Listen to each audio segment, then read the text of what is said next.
Tuhan lah. Ya, jadi aku cuma mau ini aja sih Bang, mau sampaikan ya ke teman-teman.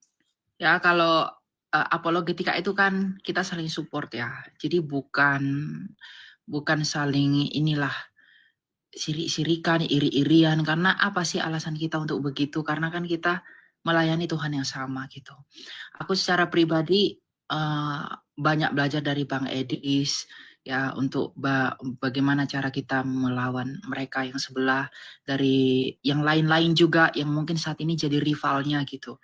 Jadi kita tuh saling melengkapi lah gitu. Jangan mempertajam perbedaan lagi gitu. Kalau masalah perdebatan kemarin saya pikir itu hanya ya perbedaan disi-disi aja, cuma karena ya gitulah ya. Terlalu dipanas-panasin, terlalu diumbar-umbar sehingga mempertajam perbedaan itu gitu. Iya, dan Jadi membuat banyak kadrun senang itu. Iya. Jadi buat Pak Edis ya semangat terus aja sih untuk visi-visi yang dari Tuhan yang akan mau disampaikan. Karena kita nggak tahu loh, yang aku lihat ya, yang dari pelayanan yang Bang Edis lakukan ini itu banyak tuh yang udah Kristen jadi yang sebelah pada balik-balik lagi. Iya, banyak sekali. Yang pada mualaf itu akhirnya memang sudah meninggalkan Islam lagi. Begitu. Iya, pada balik lagi gitu loh. Karena mereka sadar betapa buruknya ajaran itu gitu. Kalau kita di Indonesia memang ya mungkin dengan cara Bang Edis tuh nggak mampu, nggak bisa karena ya demi sustainability pelayanan kan, tahulah ya gimana ya gitu. Tapi jadi teman-teman maksud saya gini ya, semua orang punya ladangnya, semua orang punya talenta, semua orang punya bidangnya. Ada yang menanam, ada yang menyiram. Jadi ya saling support lah gitu. Nah, iya, betul. dan kita Itulah tahu makanya teman-teman, iya. prioritas yang penting mana gitu. Kalau iya. teman-teman mau bantu dengan apa yang dilakukan Bang Edis ya silahkan gitu. Aku kalau banyak duit Bang, aku bantu Bang. Jadi kalau memang benar-benar tulus begitu ya, kenapa tidak senang dengan pekerjaan yang sama-sama pekerjaan kita gitu. Kalau tulus. Tapi kalau ada sudah motif-motif tertentu ya seperti itu. Motifnya sudah beda gitu. Meskipun ada kekurangan di antara kita masing-masing ya dimaklumi aja gitu loh. Saling menutupi aja gitu. Bukan malah dikorek-korek apalagi mengumbar-ngumbar itu kan nggak bagus. Betul sekali. Jadi aku mau nyampaikan semangat selalu buat teman-teman yang mau support Bang Edis, silakan disupport teman-teman karena kita ini mau melakukan pekerjaan Tuhan. Pada akhirnya kita akan tahu bagaimana kan dari buahnya kita dikenal. Iya. Thank you. Padahal kita ada agak sedikit nih, tapi nanti kalau gini dibilang kita bahas-bahas lagi. Kenapa? Kan sebenarnya kita para apologet ini itu beda jam terbangnya dengan bapak-bapak gembala begitu. Karena ada sebagian oknum begitu. Bapak-bapak pendeta yang coba memasuki ranah apologetika. Padahal saya ini berdebat dengan orang Islam, kalau misalnya bisa dihitung, mungkin udah ribuan kali saya debat dengan orang Islam. Tapi jadwal khotbah saya jauh di bawah bapak-bapak pendeta. Makanya saya kalau khotbah nggak bisa, saya gagu-gagu kalau khotbah. Jangankan khotbah, doa saja, mimpin doa saja saya gagu-gagu. Begitu, karena memang jam terbang saya tidak di situ. Begitu. Jadi maksud saya begini, kemarin itu kita sudah membawa satu argumen yang airtight itu ya. Maksudnya yang tidak ada celah bagi Muslim untuk menjawab gitu. Itu sudah, iya, kita sudah bikin itu satu bahasa yang bagus. Jadi Muslim nggak akan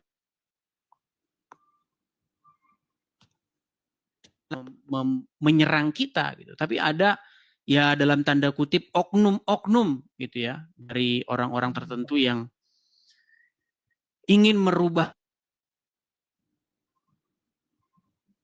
mengenai keselamatan gitu loh. Kan kita sama sekali tidak membahas keselamatan. Iya. Betul. Kita sama sekali tidak membahas mengenai bahwa ada rancangan keselamatan dalam salib itu. Kita sama-sama mengimani itu. bahwa karya terbesar, seperti kata lagu, karya terbesar dalam hidupku, pengorbananmu, itu udah jelas, itu iman kita. Cuman kita bukan lagi bahas itu, konteksnya lagi debat sama orang Islam. Bertanya orang-orang Islam, siapa yang berkehendak ingin menyalibkan Tuhan Yesus? Begitu. Ya, Itu konteksnya, kenapa digoreng begitu loh. Paham. Ya, memang itu untuk menjawab itu memang butuh penjelasan panjang, Bang. Maksudnya, apakah itu nggak bisa rencana Bapa, rencana Allah itu nggak bisa begitu, karena kita harus melihat motifnya. Nah, tapi keadaannya El, pada waktu itu saya lagi sama Muslim gitu. Jadi tidak memungkinkan untuk menjelaskan yang panjang begitu. Iya, memang ya. Padahal di akhir itu saya jelaskan bagaimana Bapak merubah begitu atau membalikkan. Kalau cuma merubah saja kayaknya kurang tepat, tapi membalikkan. Jadi rencana iblis dengan rencana Bapa di surga itu selalu kontraproduktif. Ya. Betul. Ya, jadi motivasinya berbeda lah melalui salib. Itu kita juga punya ayat-ayat kan. Jadi Tuhan Yesus mengizinkan dirinya diperlakukan busuk oleh iblis itu karena dia ingin melakukan karya yang besar dari salib itu. Betul sekali. Jadi karya yang baik yang kita terima dari salib yaitu dari Allah karena pihak Allah sendiri yang melakukannya. Tapi motivasi yang buruk melalui salib kepada Kristus itu nggak boleh disangkali itu dari iblis. Karena iblis yang ingin menghancurkan gitu loh. Jadi jangan pada akhirnya nanti kita sampai kepada pemahaman yang ya aku juga ngomong begini banyak orang bilang keliru kok, tapi capek juga. Jadi ya udahlah gitu. Iya. Maksud saya gini, ini tetap kepada teman-teman ya, Gini, kami ini udah biasa gitu loh di medan pertempuran, di medan perdebatan. Jadi kami ini sudah memilih diksi-diksi yang tidak menimbulkan celah. Begitu. Karena kalau misalnya Bapa dan Iblis punya sama-sama tujuan ingin menyalibkan Yesus, itu bukan paham kekristenan. Ya, begitu. Ya. Kalau motivasinya sama, ya itu bukan kekristenan. Iya. Seolah-olah Bapa dan Iblis saling kerjasama atau Bapa memperalat Iblis untuk melaksanakan acaranya. Rancangannya tidak. Justru Bapak itu bukan mau memperalat, tetapi Bapak itu membalikkan rencana iblis. Itu contoh-contoh begitu banyak loh. Iya, contoh-contoh begitu dalam kehidupan kita sehari-hari itu banyak. Di dalam Bible juga ada. Misalnya seperti contoh yang menimpa Yusuf. Bagaimana saudara-saudara Yusuf itu ingin melenyapkan Yusuf. Mereka ingin membinasakan atau menyingkirkan Yusuf dari keluarga. Ditolak Yusuf itu oleh saudara-saudaranya. Tetapi bagaimana Tuhan Bapa di surga itu merubah rancangan itu. Rancangan jahat itu dirubah menjadi keselamatan. Berkat bagi banyak bangsa-bangsa. Jadi jangan dikira bahwa Bapa di surga yang merencanakan pembuangan Yusuf ke sumur. Bukan. Itu tetap saja rencana jahat. Dan Bapak itu rencananya tidak pernah jahat. Tapi bagaimana Bapa di surga menggantikan, merubah rancangan si jahat itu menjadi rancangan keselamatan. Betul. Kita kasih contoh juga nih, misalnya Bang, kalau Elia saya panggil Bang juga salah sih ya, karena umur masih di bawah saya juga ya. Misalnya Elia ini punya satu rumah. Rumahnya gubuk yang reot misal. Memberitakan Injil di situ, di gubuk yang reot itu. Orang nggak seneng nih, dibakar. Nah, tujuan membakar ini apa? Tujuan membakar ini kan untuk melenyapkan rumah itu, untuk melenyapkan tempat pemberitaan Injil itu. Tapi karena Elia memegang teguh firman Tuhan, dia tidak membalas kejahatan. Dia teguh memegang firman Tuhan. Akhirnya apa? Akhirnya banyak orang simpati. Dibangun rumah itu yang tadinya gubuk reot, dibangun jadi rumah besar. Itu contoh bagaimana Tuhan mengganti rancangan iblis yang ingin membinasakan, malah kebalikannya. Jadi iblis itu kalau menghadapi orang-orang yang beriman, iblis kalau menghadapi orang-orang ini, itu malah jadi senjata makan tuan bagi dia. Ya. Begitu. Jadi salib itu digunakan untuk melenyapkan Tuhan Yesus, tapi justru salib itu malah menjadi kemenangan. Ya, begitu. ya. Itu bukan cuma Bang Edis yang ngomong gitu ya teman-teman. Jadi ada juga Bapak Gereja mengatakan begini di Ortodoks kalau nggak salah. Dia bilang begini, penipu telah tertipu oleh Iya. tipuan sendiri. Jadi si iblis ini itu berpikir bahwa dengan membumbun Yesus, Yesus kalah. Tapi ternyata karena mereka lihat, oh Yesus ini lemah, Yesus ini kayak puasa, haus, lapar. Tapi ternyata itu seperti ikan makan umpan. Dia lihat cuma ikan doang dimakan nggak apa-apa. Ternyata ada kail yang mengaitkan dia. Artinya apa yang dia lakukan, yang dia pikir enak, itu ternyata membuat dia bahaya. Iya, Nah, makanya iblis kontraproduktif begitu. berpikir, Dia pikir itu jalan untuk melenyapkan, ternyata malah menghabisi dia sendiri gitu loh. iya, betul. Begitu. Makanya iblis itu yang tadinya berpikir melalui salib dia bisa menelan Kristus, justru Kristuslah yang menelan, menginjak kepala iblis itu melalui salib itu. Karena iblis itu malu dengan salib, maka muncullah ajaran Yesus tidak tersalib. Nah, itu sekarang yang kita hajar gitu loh. Iya, gitu. Jadi jangan kalian bilang saya sepakat dengan Juma. Sejak kapan saya sepakat dengan Juma? Enggak. Lihat penjelasan saya sampai akhir gitu loh. Betul. Begitu. Jadi sekarang ini yang kita lawan itu seperti itu. Melawan sebuah ajaran penghinaan terhadap karya terbesar Tuhan kita, yaitu wafat di kayu salib. Kematian Sang Mesias di atas kayu salib itu karya puncak itu. Makanya dia katakan telah selesai. Itu karya puncaknya.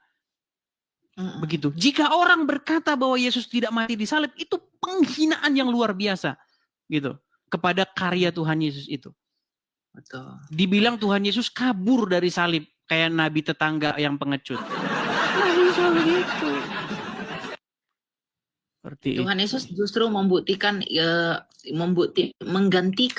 di atas salib lah Tuhan Yesus menggantikan ketidaktaatan kita melalui ketaatannya. Iya. Karena kasihnya. Mengapa Yesus dikatakan taat di kayu salib? Karena dia mau taat mengikuti kehendak Bapa. Karena Bapa tahu melalui keinginan jahat iblis ini, Bapa ingin menginjak iblis itu melalui rencana busuk iblis sendiri. Iya, seperti itu. Jadi marilah kita pahami Bible kita. Bible kita ini bukan omong kosong barang tidak berharga gitu. Ada satu keselamatan besar di dalamnya. Seperti itu. Ya. Bagaimana kita itu harus hidup. Tuhan Yesus itu mengajarkan hidup ketaatan kepada Bapa. Gitu loh. Nah, iblis nggak seneng itu. Iblis tidak suka model atau gaya hidup seperti Tuhan Yesus. Nggak seneng. Taat, nggak seneng. Makanya iblis tuh berusaha membinasakan, termasuk menakut-nakuti dia dengan hukuman mati itu, salib itu. Apa Yesus takut? Enggak. Ya, waktu Tuhan Yesus berdoa di Taman Getsemani, ya gentar. Tetapi dia berkata, bukan kehendakku yang terjadi. Ya. Dan iblis juga berusaha mencoba Yesus kan dari padang gurun setelah dibaptis lah segala macam.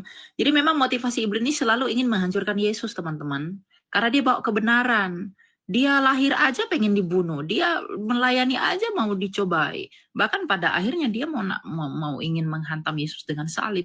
Tapi justru Yesus kan dikatakan dalam Filipi yang walaupun dalam rupa Allah, ia tidak menganggap kesetaraan dengan Allah. Di Ibrani sebagai juga milik yang dipertahankan. Ya, di Ibrani juga dikatakan ia juga mengalami kelemahan-kelemahan seperti kita.